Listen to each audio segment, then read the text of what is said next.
Power doesn't reveal who is strong. It reveals who was never tested. The crystal chandelier flickered softly above table 12 as Ethan Caldwell leaned back in his chair, swirling a glass of red wine like he owned the air around him, which in many ways he did. Men at nearby tables lowered their voices when he spoke. Waiters moved faster when he glanced their way, and yet the woman standing in front of him didn't move at all. Clara Whitmore held the tray steady, her posture straight, her expression unreadable, as if the weight of his presence meant nothing, and that alone seemed to irritate him. Then it happened, a careless tilt of his wrist, the wine spilling across the white linen, staining it deep crimson, and Ethan exhaled sharply, not at himself, but at her. "Of course, this is why people like you stay where you are," he said, loud enough for half the room to hear. A few quiet laughs followed, the kind people give when they want to stay on the right side of power. And if you've ever seen a moment like that, you already know how it usually goes. Someone looks down, apologizes, disappears. Maybe you've even been that person or watched it happen and said nothing. And if this feels familiar, you can let me know what you would have done, because Clara didn't follow the script. She didn't rush to clean it, didn't shrink, didn't defend herself. She simply looked at his wrist for a fraction of a second, at the polished Swiss watch gleaming under the light, and something in her eyes shifted. Not anger, not fear, something quieter, something that didn't belong in a place like this. Ethan noticed the pause and smirked, leaning forward now, sensing a reaction he could shape. "What? Did I break your concentration?" he added, tapping the table lightly, as if testing how far he could push. The room leaned in without meaning to, forks slowing midair, conversations fading into the background, because there was something about the stillness between them that felt deliberate. Clara set the final plate down with precise care, aligning it perfectly with the edge of the table, her movements calm, almost measured, and for a moment it looked like she would say nothing at all, like she would simply walk away and let the moment pass.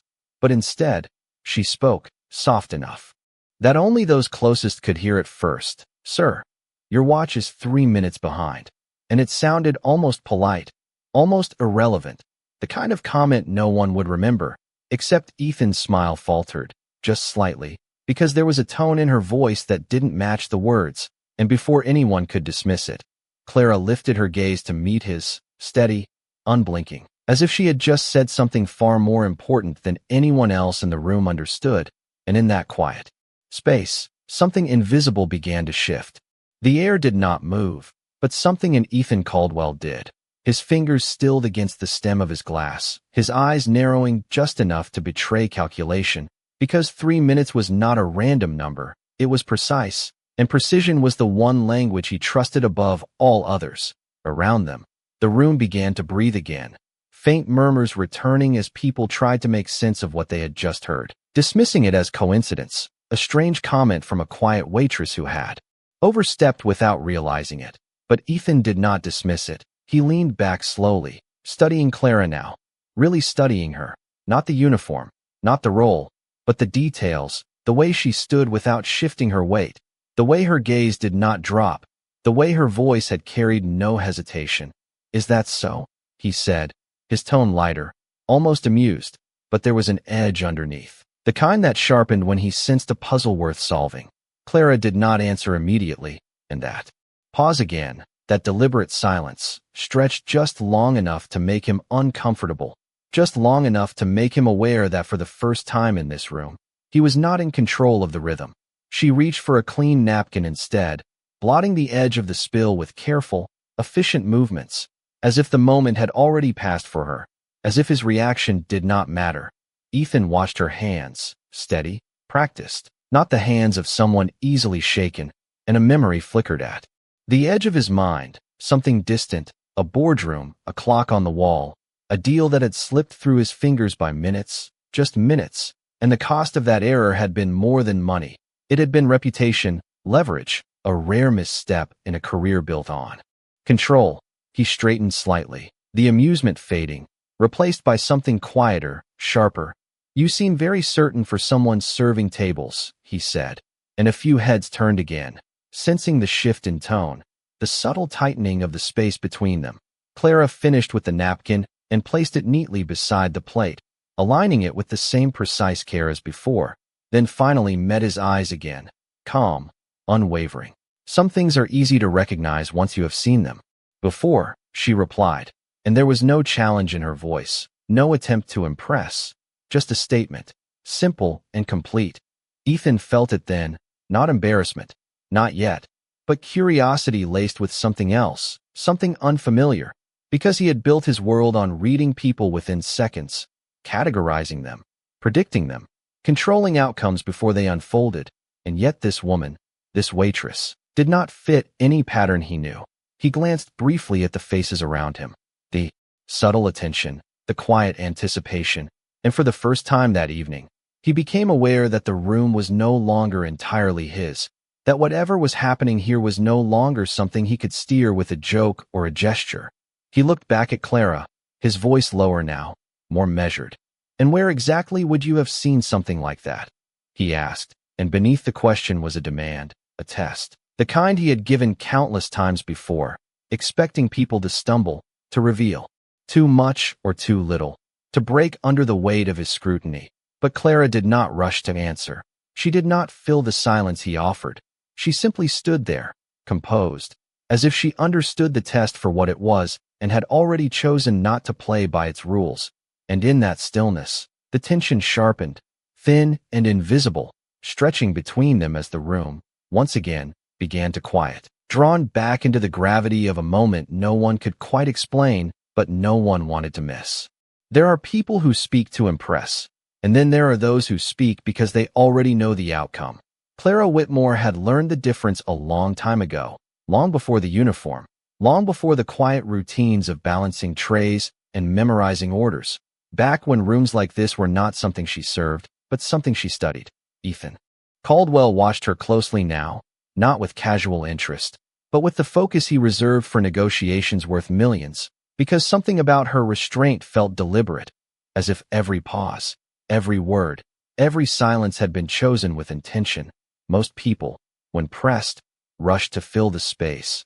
They explained, they defended, they tried to prove themselves, but Clara did none of that, and that absence of effort unsettled him more than any argument could have. "You are avoiding the question," he said finally, his voice quieter, but firmer, the kind of tone that usually made people correct themselves instantly. Clara tilted her head slightly, not in defiance, but in consideration, as if deciding how much truth the moment required, and for a brief second, something softer crossed her expression, not weakness, not hesitation, something closer to memory.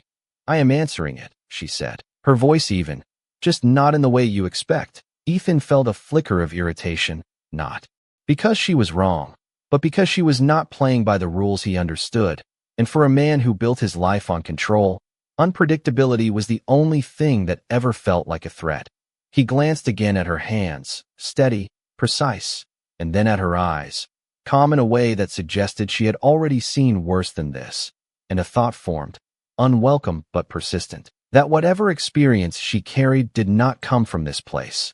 Across the room, a couple leaned closer to each other, whispering quietly, drawn into the tension without realizing it, while a server at the bar paused mid-polish, watching from a distance, because something about this exchange felt less like a customer complaint and more like a conversation with consequences.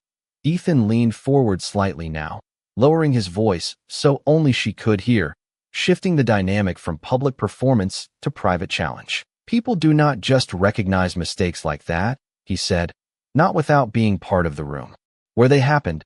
Clara's gaze did not waver, and for the first time, there was the faintest hint of something behind it.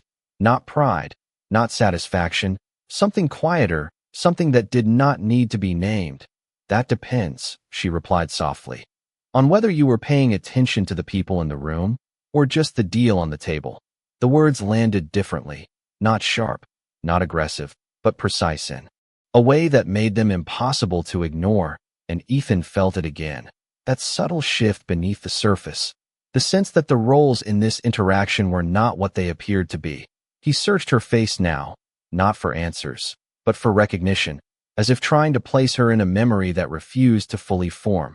And the more he looked, the more certain he became that this was not their first intersection, even if he could not yet explain how.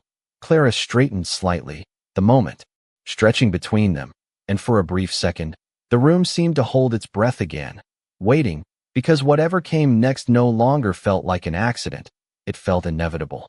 Some tensions do not rise with noise, they rise with recognition, slow and undeniable, and Ethan Caldwell felt it now, settling into the space between them like a truth he could not quite reach. He leaned back again. But this time it was not casual, it was measured, buying himself a moment to think, to recalibrate, because this was no longer a simple exchange, it had become something else, something that did not follow his usual patterns. "You are suggesting I missed something," he said, his tone controlled, but sharper now, the kind that turned conversations into tests. Clara did not react to the shift, did not retreat, did not push forward. She simply existed in it, steady, as if the pressure he applied could not find anything to move. "I am suggesting," she replied, "that you were looking at the wrong thing." A quiet ripple moved through the nearby tables, not loud enough to interrupt, but enough to signal that people were no longer pretending not to listen. Ethan noticed it. Of course he did. He always noticed the room. But this time, instead of using it, he felt it observing him, and that subtle reversal, that loss of invisible control, unsettled him more than her words. He leaned forward again, lowering his voice further. "And what exactly should I have been looking at?" he asked, each word deliberate. Clara's gaze flickered, just briefly, not away, but through him, as if aligning the present moment with something stored deeper, something older, and when she spoke, her voice carried the same calm certainty that had been there from the start. "Timing is never just numbers," she said. "It is people, hesitation. Trust, who speaks first, who waits too long." Ethan's jaw tightened slightly, because that was not theory, that was experience, the kind of understanding that did not come from reading reports or attending briefings. He studied her again, more intensely now, searching for inconsistencies, for any sign that she was bluffing. But there were none, only that same quiet composure that refused to break under scrutiny. "You talk like you have been in rooms you do not belong in," he said, not as an insult, but as a challenge, a line drawn to see how she would respond. Clara let the words settle, did not reject them, did not accept them, and that in itself was an answer, because people who felt the need to belong always corrected that statement, always defended their place. She simply said, "Belonging is often decided by who notices you, not where you stand." The sentence lingered, simple, but layered, and Ethan felt something shift again, not outside, but inside, a small, precise adjustment in the way he saw her, not as a server, not as an interruption, but as a variable he had underestimated. Around them, the room had grown quieter once more, not out of discomfort, but out of attention, the kind that builds when something real is unfolding and no one wants to miss it. Ethan's fingers tapped lightly against the table, a habit he rarely allowed to surface, a sign of thought rather than impatience. And then he asked, more directly this time, "Have we met before?" And for the first time, the question did not sound like control, it sounded like uncertainty. Clara held his gaze, and in that stillness, the answer was already forming, not rushed, not dramatic, but inevitable, as if this moment had been waiting far longer than either of them realized. And when she finally spoke, it was softer than before, but somehow carried more weight. "You saw me," she said. "You just did not remember me." And with that, the tension in the room shifted again, deeper now, no longer about who was right or wrong, but about what had been overlooked and why. Recognition does not arrive all at once. It unfolds in fragments. And Ethan Caldwell felt the first real crack in his certainty as her words settled into something he could not easily dismiss. He searched his memory again, not casually this time, but with intent, scanning through meetings, presentations, closed-door negotiations, looking for a face, a voice, anything that matched the quiet confidence standing in front of him. But nothing came clearly, only a vague impression, like a detail he had once ignored because it seemed unimportant at the time. "That is convenient," he said finally, though his tone lacked the sharpness it once carried. To claim significance without proof, Clara did not react to the challenge, did not defend herself, because she did not need to. Instead, she reached into the pocket of her apron and pulled out something small, folded, worn at the edges from time, and placed it gently on the table between them. It was not dramatic, not sudden, just a simple motion, but it shifted everything. Ethan glanced down, expecting nothing, perhaps a receipt, a note, something irrelevant.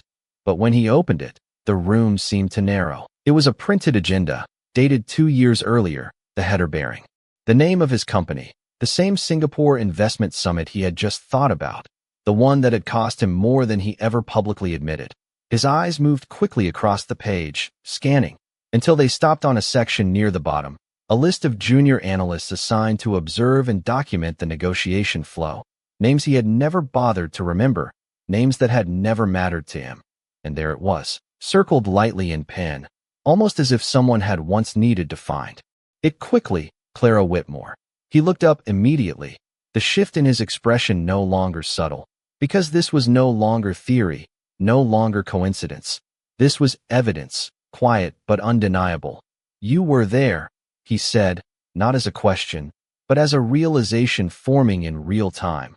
Clara nodded once, not with pride, not with resentment, just acknowledgement, as if confirming something obvious. You were not supposed to notice me, she said, her voice steady. That was the role, Ethan felt. Something unfamiliar then, not loss of control exactly, but the awareness that control had always depended on what he chose to see, and what he chose to ignore.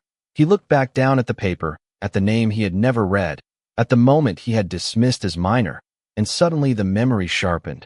The room, the tension, the delay, the 3 minutes that had changed everything. And somewhere in that room, someone had noticed, someone had understood, and someone had remembered. Around them, the restaurant had gone quiet again, not because people understood the details, but because they could feel the shift, the weight of something real being uncovered in front of them. Ethan placed the paper back on the table slowly, his fingers no longer tapping, no longer restless, just still, as he looked at her with a different kind of attention now, not evaluating, not testing, but recognizing. And in that moment, the power he had carried so easily all evening no longer felt like certainty. It felt like something incomplete, something that had missed a piece he had never thought to look for until now. Truth does not always raise its voice. Sometimes it simply removes the illusion, and Ethan Caldwell felt that happening now, piece by piece, as the paper rested between them like something heavier than it should have been. He exhaled slowly, his gaze still fixed on the name, as if reading it again might change what it meant, but it did not. It only made it clearer, sharper, undeniable. You were in the room, he repeated, quieter this time, and there was no arrogance left in the statement, only recognition and something else, something closer to unease. Clara did not move, did not step forward or back. She simply allowed the moment to exist, because she understood something he was only beginning to realize, that the power he had relied on all evening was built on selective attention, and once that attention shifted, so did everything else. Ethan looked up at her again, searching now not for confirmation, but for context. Then you saw what happened, he said, and this time it was a question, even if he did not phrase it like one. Clara nodded once, and the simplicity of that gesture carried more weight than any explanation could have, because it meant she had seen it all, the hesitation, the misread signal, the 3 minutes that had cost him a deal that still followed him like a shadow. A faint murmur passed through the room, subtle but present, as people sensed the shift without fully understanding it. And in moments like this, people often choose sides without knowing the story. Sometimes you might find yourself doing the same, deciding who you believe, who you respect. And if you were here, watching this unfold, you might already be forming your own judgment without realizing it. Ethan straightened slightly, regaining some of his composure, because if there was one thing he knew how to do, it was recover, to rebuild control even in uncertain situations. If you understood it so well, he said, his tone steadier now, though not as sharp as before, then you also understand that mistakes happen, even at that level. It was a subtle shift, not denial, but reframing, an attempt to reclaim the narrative in a way that made sense to him.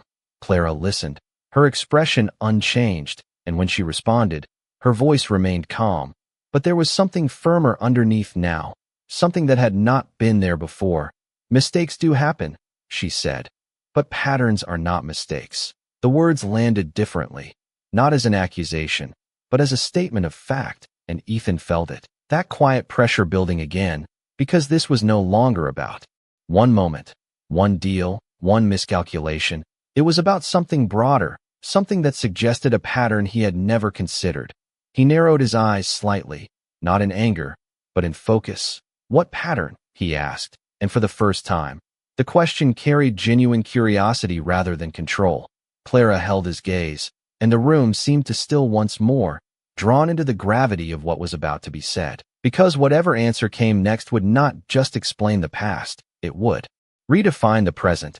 And in that suspended moment, it became clear that this was no longer just a conversation. It was a turning point neither of them had expected when the evening began. The most dangerous truths are not hidden, they are ignored. And Clara Whitmore had learned that long before this night, long before this room, long before Ethan Caldwell ever realized he had missed something that had been right in front of him. She did not rush to answer his question, because the weight of it mattered more than the speed. And in that pause, the silence stretched again, but this time it was different, heavier, as if the room itself understood that whatever came next would not be easily dismissed. Ethan watched her closely, his usual confidence now sharpened into focus, because this was no longer about proving her wrong. It was about understanding what he had overlooked, and more importantly, why. Patterns, Clara repeated softly, as if testing the word before offering it back to him, are not about one moment. They are about what happens before the moment even begins. Ethan frowned slightly, not in confusion, but in recognition, because part of him already knew what she meant. He just had never said it out loud. Clara's eyes shifted briefly, not away from him, but past him, toward the space behind his shoulder, where the reflection of the room flickered faintly in a mirrored wall, capturing angles no one consciously noticed. And when she spoke again, her voice carried that same quiet certainty. You walk into a room and decide who matters within the first 30 seconds, she said. Who speaks, who waits, who you interrupt, who you ignore. A subtle reaction passed through a nearby table, someone shifting in their seat, someone else glancing down at their plate. Because even without context, the observation felt uncomfortably specific. Ethan did not interrupt this time. He listened, fully now, because every word felt less like a guess and more like a reflection of something real. And once you decide, Clara continued, you stop looking, and when you stop looking, you stop seeing anything that does not fit that decision. The sentence settled into the space between them, simple, but impossible to dismiss, and Ethan felt something tighten in his chest. Not anger, not yet, but the awareness that she was not just describing a theory, she was describing him. He glanced down briefly at the paper again, then back at her, and for the first time, the question forming in his mind was not about her. It was about himself. You think that is what happened? He said, quieter now, almost reflective, and Clara did not hesitate this time. I know it is, she replied, not with arrogance, but with certainty earned from observation. The room had grown still again, not dramatically, but enough that even the smallest sounds felt amplified. The soft clink of glass, the faint hum of distant conversation, all of it fading into the background of a moment that had become something more than a simple exchange. Ethan exhaled slowly, his gaze no longer scanning for control, but holding on to her words, replaying them, testing them against his own memory, and pieces began to shift, small details he had once dismissed now returning with clarity, a pause in the negotiation, a glance between analysts. A moment where something could have been said but was not.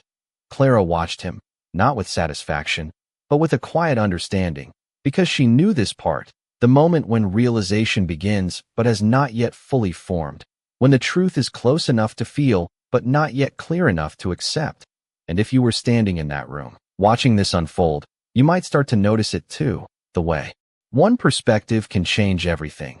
The way a single overlooked detail can rewrite an entire story, and you might find yourself wondering what else had been missed, not just by him, but by everyone who had been too quick to decide what mattered and what did not, because the truth was no longer hidden, it was simply waiting to be fully seen. The truth does not break the moment. It redefines everything that came before it. and Ethan Caldwell felt that shift begin as Clara Whitmore took a small breath, not to steady herself, but as if marking the exact point where silence would no longer be enough. She did not raise her voice, did not move closer, but somehow the space between them felt smaller, more focused, as if the entire room had narrowed to this single exchange. "You did not lose that deal because of 3 minutes," she said, her tone calm, almost gentle, and that alone made Ethan's expression tighten, because it challenged the one explanation he had allowed himself to believe. A few people nearby glanced at each other, sensing the weight of the statement without fully understanding it, while Ethan held her gaze, waiting, not interrupting this time. "You lost it," Clara continued, "because you dismissed the only person who tried to warn you before those 3 minutes even mattered." The words landed quietly, but the impact was immediate, and Ethan felt it, a sudden, sharp clarity cutting through the memory he had replayed so many times, because there had been a moment, a brief interruption, someone speaking, someone he had cut off without thinking, because it did not fit the structure he had already decided on. His jaw tightened, not in anger, but in realization, as he searched that memory again, this time not for timing, not for numbers, but for people, and suddenly, it was there. A young analyst, barely acknowledged, speaking up with something about sequence, about pacing, about the other side waiting for a signal that never came. "That was you," he said, the words quieter now, almost to himself, and Clara nodded once, not as a revelation, but as confirmation of something that had always been true. "You did not let me finish," she said, and there was no accusation in her voice, no bitterness, only a statement of fact, but somehow that made it heavier, harder to dismiss. The room had gone completely still now, not because everyone understood the details, but because they could feel the weight of something being uncovered, something real and irreversible. Ethan leaned back slightly, the confidence that had once defined his posture now replaced with something more restrained, more aware, because this was no longer about a mistake. It was about a choice, a moment where he had decided who mattered and who did not, and that decision had shaped everything that followed. He looked at her again, truly looked this time, not at the uniform, not at the role, but at the person standing in front of him, and for the first time, the gap between who he thought she was and who she actually was became impossible to ignore. "You are saying," he began slowly, choosing each word carefully, "that the outcome was already decided before I ever noticed the clock." Clara held his gaze, steady, unwavering, and nodded. "You had the answer," she said softly. "You just chose not to hear it." The sentence settled into the silence like something permanent, something that could not be undone, and Ethan felt it fully now, not just as realization, but as understanding, because this was not about a deal, not about timing, not even about her. It was about him, about the way he had built his world on assumptions that had never been challenged until now. And if you were watching this unfold, you might feel it too, that quiet shift where the story you thought you understood suddenly becomes something else entirely, something deeper, something that makes you question not just what happened, but how often the same thing might be happening in ways you never even notice. Respect is not something you ask for. It is something you realize too late you should have given, and Ethan Caldwell understood that now in a way he never had before. The room remained quiet, not forced, not tense, but still, as if everyone present could feel that something had shifted beyond a simple exchange between a man and a waitress. Ethan did not speak immediately, and that in itself was new, because silence had never been his strategy. Control had always come through words, through direction, through certainty, but now, words felt unnecessary, almost insufficient. He looked at Clara Whitmore again, not searching, not testing, just seeing, and for the first time, there was no hierarchy in that gaze, no assumption, no dismissal, only recognition. "I remember the moment," he said finally, his voice low, measured, just not the person. And the honesty in that admission carried more weight than any apology could have, because it revealed something deeper than a mistake. It revealed a pattern he could no longer ignore. Clara nodded slightly, not in approval, not in judgment, simply acknowledging the truth for what it was. And there was no triumph in her expression, no sense of victory, because this had never been about proving him wrong. It had always been about being seen. Ethan exhaled slowly, the tension in his posture easing into something quieter, more reflective, and for a brief second, the room around him seemed less important, the deals, the influence, the invisible power he carried, all of it fading against a single realization that felt both simple and profound. "You were right," he said. Not loudly, not for the room, but for her, and perhaps for himself.